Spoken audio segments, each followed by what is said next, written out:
Hello, I'm Maria Pumpaloaf. And in the local news today, a white man named Jim Smith was downtown walking on the sidewalk, and a black man named Jamal Jefferson and was standing in an alley, and he yelled out to Mr. Smith, "Hey cracker, give me $1."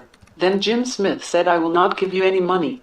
So Mr. Jefferson beat up Mr. Smith, took his wallet and left him in a bloody mess. Later on, Mr. Smith made a police report, which led them straight to Jamal Jefferson. And Mr. Jefferson stated to the police that he was collecting money for the inner city poor people. And Mr. Smith refused to donate any money.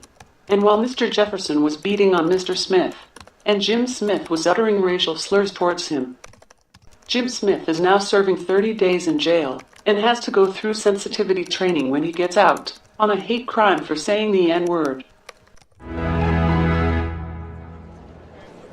Ladies and gentlemen, tonight only, here in Juarez, Mexico, at the El Chapo Gentlemen's Club, we have a filthy-mouthed woman from Tater Tot, Idaho, who is here to entertain you.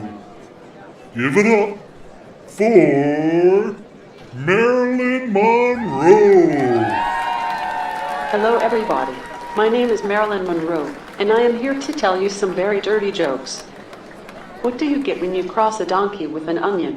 You get a piece of ass that will make your eyes water.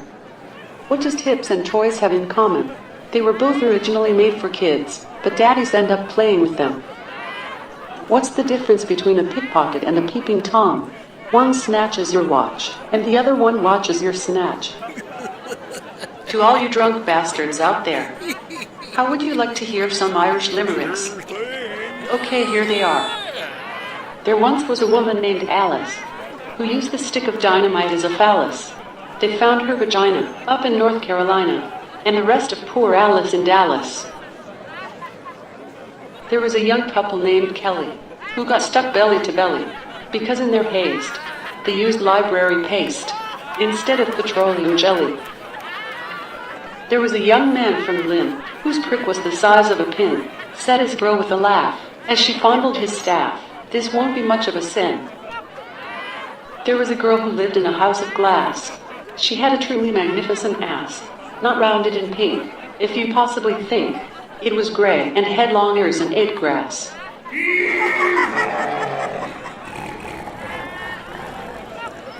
So all you dirty bastards out there think that this is funny. Let me bend over, and you can all laugh at my hemorrhoids. Ladies and gentlemen, give it up for Marilyn Monroe. Miss Monroe, please give the crowd a bow. You can turn around. The audience is behind you. An old farmer named Clyde Zeke and his wife Maria went to see a marriage counselor because they were not getting along very well. The counselor heard the wife's story about how she didn't get along with her husband anymore. Then the counselor asked Clyde about what was going on. Clyde would not answer him. So the counselor asked Clyde's wife to leave the room. Then Maria stepped outside the room. The counselor then asked Clyde if she beat on him, and again Clyde would not answer him. Then the counselor asked Clyde if his wife Maria was a big nagger. Then Clyde stood up and boldly said no. Clyde said she was that skinny old white woman that just left the room.